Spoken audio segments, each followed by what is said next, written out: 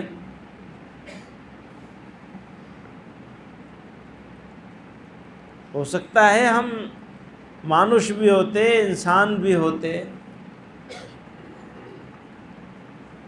ایمان بھی ملتا، لیکن نبی علیہ الصلاۃ والسلام سے پہلے کے نبیوں کی اس زمانے میں ان کی امت میں پیدا ہوتے،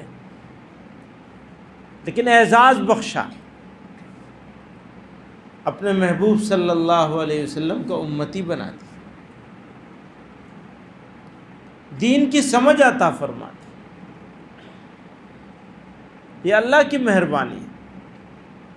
اگر ہم چیشٹا بھی کرتے تو ہمیں معلوم نہیں، میں نے کہا کہ عقل مند لوگ ہم سے زیادہ دنیا میں موجود ہیں ابھی بھی، لیکن ایمان کی دولت سے محروم ہیں۔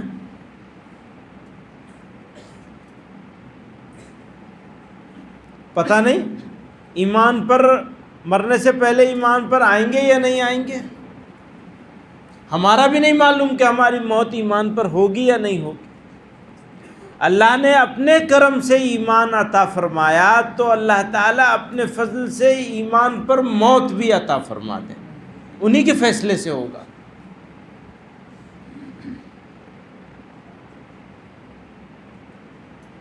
ہاں، چیشٹا ہمیں کرنی پڑے گی، یہاں تک اللہ میاں نے پہنچا دیا، آگے کی چیشٹا کوشش ہم کو کرنی ہے کہ جو ایمان ہم کو ملا اس ایمان پر زندگی گزرے اور اس ایمان پر موت آ جائے، اس کی ہم کو کوشش کرنی پڑے گی۔ جو کوشش کرے گا وہ کامیاب ہو جائے گا انشاءاللہ، اور جو کوشش نہیں کرے گا اس کے لیے خطرہ ہے۔ پیغمبر علیہ الصلاۃ والسلام نے فرمایا جیسی زندگی ویسی موت، اور جیسی موت ویسی آخرت۔ اگر اچھی زندگی، اچھا جیون ہے تو اچھی موت آئے گی، اچھی موت آئے گی تو اچھی آخرت ہوگی، یعنی موت پر فیصلہ ہوگا کہ آدمی کامیاب گیا یا ناکام گیا، اور ناکامی بھی ایسی کہ دوبارہ کامیابی کا کوئی چانس نہیں۔ اگر ایمان کے ساتھ جیون ہے اور ایمان پر موت آ گئے تو آدمی کامیاب ہو گیا، ہمیشہ ہمیشہ کی کامیابی، وہ کامیابی کبھی ختم نہیں ہوگی، کبھی شیش نہیں ہوگی۔ اور کوئی آدمی ایمان کے بغیر دنیا سے چلا گیا تو ہمیشہ کی ناکامی اور مصیبت اور ذلت اور رسوائی، وہ کبھی ختم نہیں ہوگی۔ تو کتنا بڑا سفر ہے ہمارے سامنے، کتنی بڑی مشکل ہے ہمارے سامنے،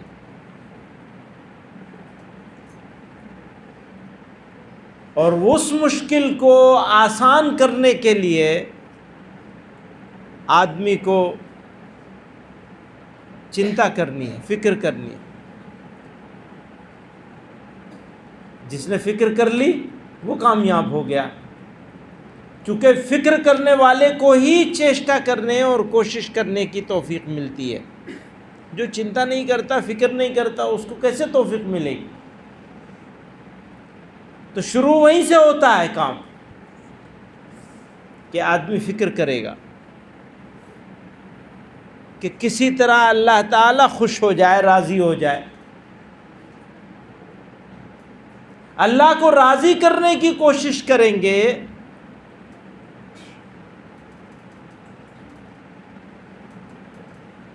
تو اللہ تعالیٰ نے فرمایا تم میری نبی علیہ الصلوۃ والسلام نے فرمایا کہ اللہ تعالیٰ کی طرف تم ایک قدم چلو گے تو وہ تمہاری طرف 10 قدم اللہ تعالیٰ فرماتا تمہاری طرف 10 قدم چلیں گے، تم ایک قدم چلو گے ہم 10 قدم چلیں گے۔ تو جو چیشٹا کرے گا، کوشش کرے گا، وہ ناکام نہیں ہو سکتا۔ دنیا میں جتنے کام ہوتے ہیں کسی میں کامیابی کا موقع ہوتا ہے، چانس ہوتا ہے، کسی میں ناکامی کا چانس ہوتا ہے، لیکن اللہ تعالیٰ کی طرف چلنے میں ناکامی کا کوئی چانس نہیں۔ بس نیت ٹھیک ہونی چاہیے، اور نیت کو سب سے زیادہ خطرہ جو ہوتا ہے وہ دینی کام کرنے والوں کے لیے ہوتا ہے۔ وہ دین کا کام کر رہے ہوتے ہیں تو لوگ ان کی عزت کرتے ہیں، دین کی وجہ سے عزت ہوتی ہے۔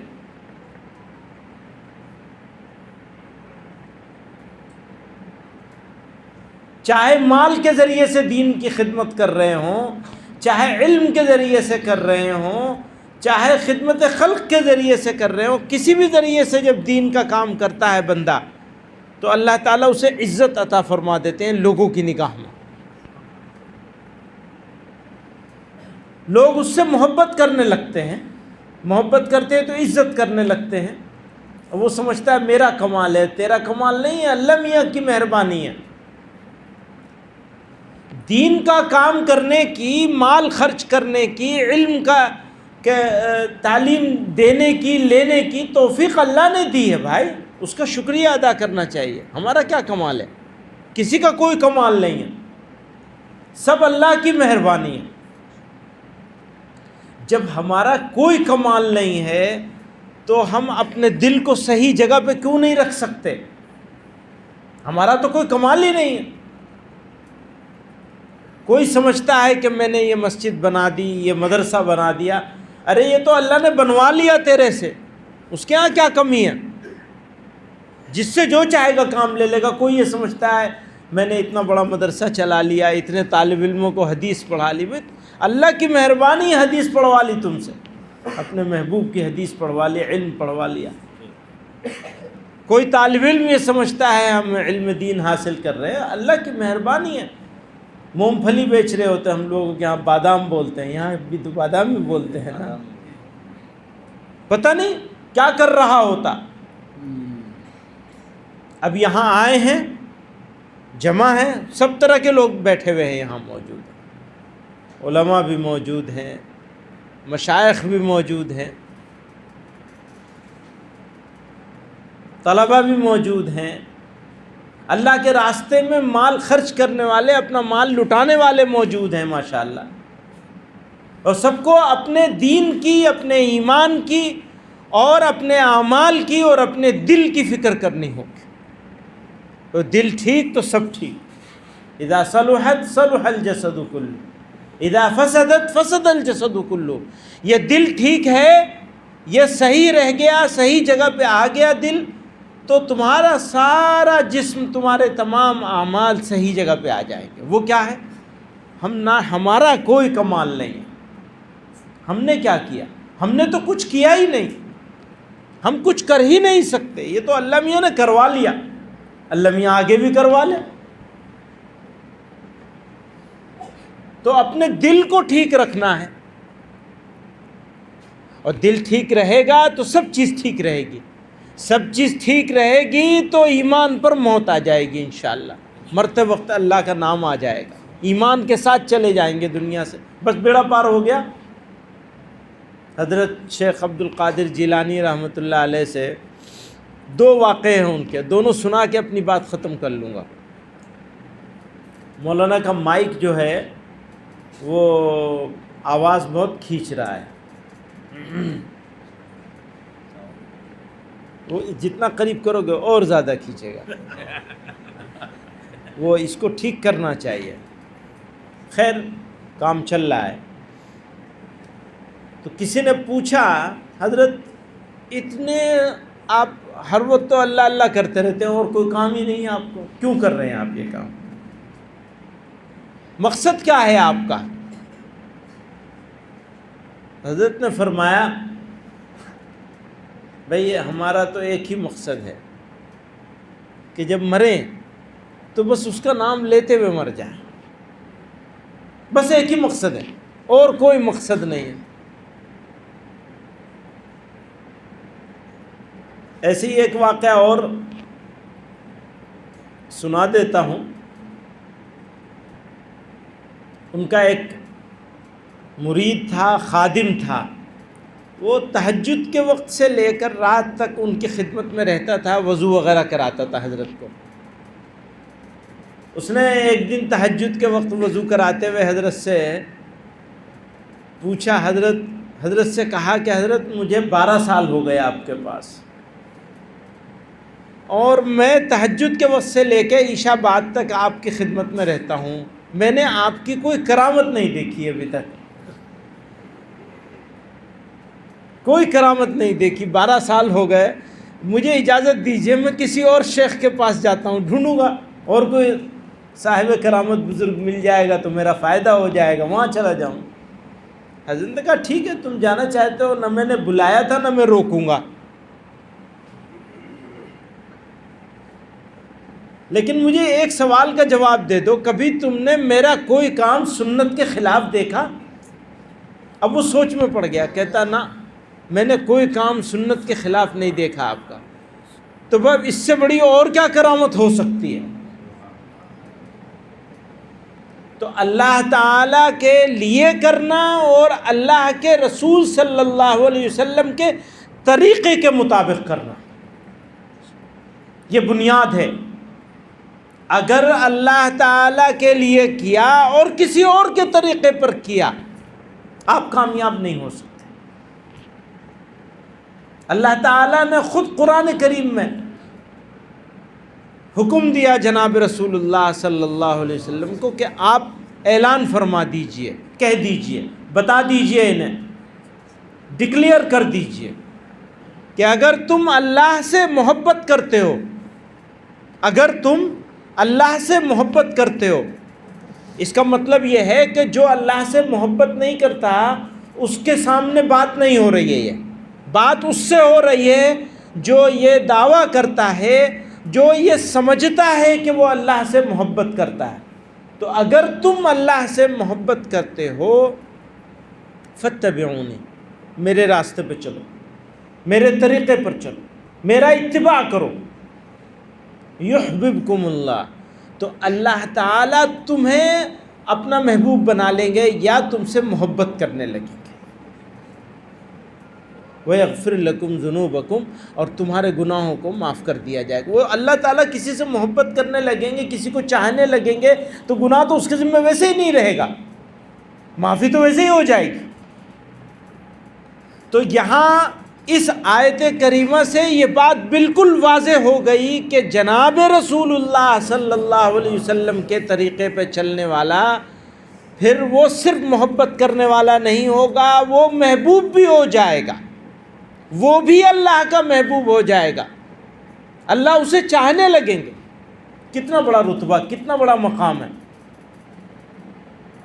اس کے بعد تو پھر کسی چیز کی ضرورت ہی نہیں رہتی۔ تو تمام اعمال کا مدار جو ہے وہ نبی علیہ الصلاۃ والسلام کے طریقے پر ہے۔ اب طریقہ کیا ہے یہ بھی تھوڑا سا عرض کر دوں۔ ایک طریقہ ہے نماز پڑھنے کا، نماز کا، لباس کا، وضو کا، سونے کا، اٹھنے کا، بیٹھنے کا، یہ سنتیں ہیں معمولات کی۔ معمولات کو بنگلہ میں کیا کہیں گے؟ نہیں، لین دین نہیں، لین دین تو معاملات ہیں، یہ سنتیں ہیں معمولات کی، کہ آپ سنت کی سنت، نماز کی سنت،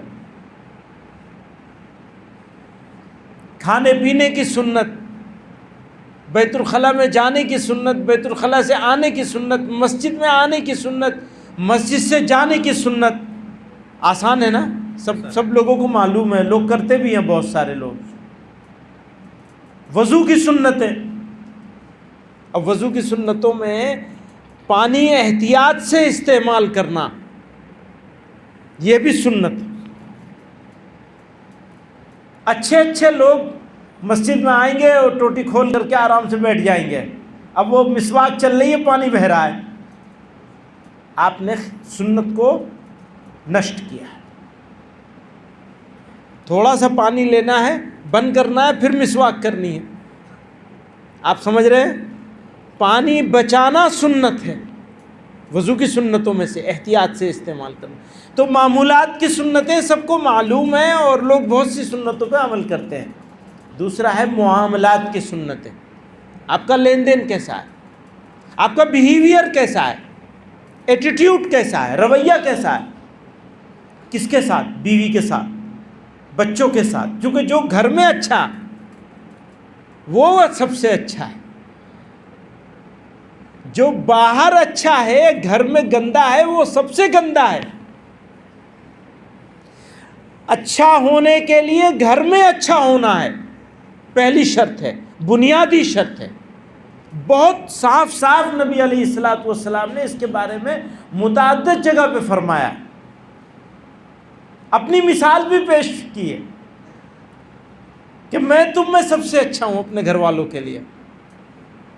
کہتے ہیں نا بیوی کے سامنے تو بیچارہ بھیگی بلی بنا رہتا ہے، کوتا بجھتے پارے نہیں کی بجھ رہے ہیں نا۔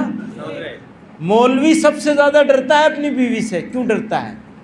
اس لیے کہ وہ اپنی بیوی اور بچوں کے سامنے سب سے اچھا بننا چاہتا ہے، تو اس کی ناجائز بات کو بھی برداشت کر لیتا ہے، اس لیے مولوی ڈرتا ہے۔ مشہور ہے یہ بات، پتہ نہیں بنگلہ دیش کا تو پتہ نہیں مجھے، ہمارے ہاں تو یہی مشہور ہے کہ جتنے مولوی ہیں سب اپنی بیویوں سے ڈرتے ہیں۔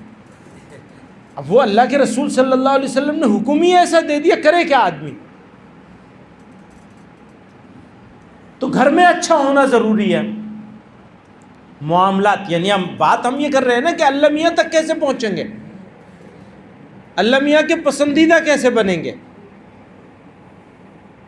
تو بننے کے لیے جناب رسول اللہ صلی اللہ علیہ وسلم کے طریقے پر چلنا پڑے گا۔ تو آپ کو اپنے پڑوسی کے ساتھ اچھا ہونا پڑے گا، اپنے کاروبار میں اچھا ہونا پڑے گا، بزنس میں آپ جو بپشا کرتے ہیں اس میں کیسا چل رہا ہے، آپ کا ویوہار کیسا ہے، اچھا ہے یا خراب ہے؟ وہ ایک صاحب کہہ رہے تھے کہ وہ کہیں جائیں گے کھانے کے لیے تو پوچھیں گے مرغی حلال ہے یا نہیں۔ یہاں تو یہ زیادہ پرابلم نہیں ہوتی، سب جگہ حلال ہی ہوتا ہے، ہمارے ہاں تو یہ بہت پرابلم ہوتی ہے کہ پتہ نہیں حلال ہے یا نہیں، تو مرغی جا کے پوچھے گا حلال ہے یا نہیں، اور جیب میں جو پیسہ لے کے گھوم رہا ہے وہ حرام لے کے گھوم رہا ہے۔ مرغی حلال چاہیے، مال حرام ہے، تو فرق نہیں معلوم ہے اسے کہ مال بھی حلال رکھنا ہے تب مرغی حلال ہوگی، ورنہ حلال مرغی بھی حرام ہوگی اگر حرام مال ہے تو ویوہار کیسا ہوگا، رویہ کیسا ہوگا؟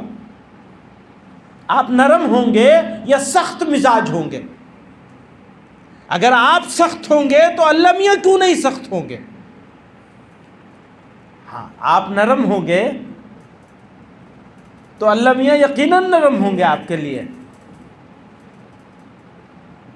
نرم ہو، مزاج سخت ہے، معاملہ نرم کرتے ہیں، کیونکہ اللہ میاں نے کسی کو مزاج سے نرم بنایا ہے، کسی کو مزاج سے سخت بھی بنایا ہے، پر سخت آدمی بھی نرم معاملہ کرتا ہے، یہ کمال ہے اس کا۔ کیوں؟ وہ اللہ میاں کو چاہتا ہے، اللہ میاں سے محبت کرتا ہے، تو اس نے ڈھونڈا کہ رسول اللہ صلی اللہ علیہ وسلم نے کس چیز کے بارے میں کیا بتایا، کہ بیوی کے ساتھ کیسے ہوگے تم، بچوں کے ساتھ کیسے ہوگے، نوکر کے ساتھ کیسے ہوگے، مالک کے ساتھ کیسے ہوگے، دوست کے ساتھ کیسے ہوگے، اور دشمن کے ساتھ کیسے ہوں گے۔ آپ دشمن کے ساتھ بھی نرم ہوں گے تو اللہ میاں خوش ہو جائیں گے آپ سے۔ یا دشمنی اپنی جگہ ہے لیکن ہم تو نرم معاملہ کریں گے، سخت معاملہ نہیں کریں گے۔ تو اللہ تعالی ہمیں سب کو، آپ کو جناب رسول اللہ صلی اللہ علیہ وسلم کے طریقوں پر چلنے کی توفیق عطا فرمائے۔ اور اس مسجد کو مدرسے کو جلدی سے پورا کروا دیں، اور اس میں حصہ لینے والوں کی خدمات کو اللہ تعالیٰ شرف قبولیت عطا فرمائے اور مزید خدمات کی توفیق عطا فرمائے۔ بلڈنگ تو چھوٹی چیز ہے، اللہ تعالیٰ قبول فرما لے، قبول کر لیں گے تو بغیر بلڈنگ کے بھی کام لے لیں گے، اور قبول نہیں کرنا ہوگا تو آدمی بلڈنگ بناتے بناتے رخصت ہو جاتا ہے، یا بلڈنگ بنا لیتا ہے کام نہیں کر پاتا، کبھی بیماری آ جاتی ہے، کبھی جسمانی بیماری آ جاتی ہے، کبھی روحانی بیماری آ جاتی ہے، اور جسمانی بیماری کے نتیجے میں زیادہ سے زیادہ موت ہوگی، روحانی بیماری کے نتیجے میں ہلاکت ہو جاتی ہے، آدمی برباد ہو جاتا ہے آدمی۔ کوئی یہ نہ سمجھے کہ میں نے کمال کیا، اللہ میاں نے کمال کیا، اللہ کی مہربانی۔ بہت معمولی سی لائن ہے، بہت باریک سی لائن ہے، اور پتہ نہیں چلتا آدمی نے اس لائن کو کب کراس کر لیا، ابھی مقبول بندوں میں ہے، ابھی مبغوض بندوں میں ہو گیا۔ ایسے بندوں میں تھا جو اللہ کو نہایت پسند تھے، اور وہ چھوٹی سی باریک سی لائنیں کراس کر کے ادھر گیا، اور جانے کے لیے کچھ کرنا نہیں پڑتا ہے، بس دل کی نگرانی نہیں کی، دل میں یہ خیال آ گیا، دماغ میں یہ خناس بیٹھ گیا، میں نے اتنا بڑا کام کیا ہے، بس یہ خیال آیا اور بارات گئی۔ تو اللہ تعالی ہمیں آپ کو سب کو شیطان کے فتنے سے بچائے اور مقبولیت عطا فرمائے، قبول فرما لے۔ وآخر دعوانا الحمدللہ۔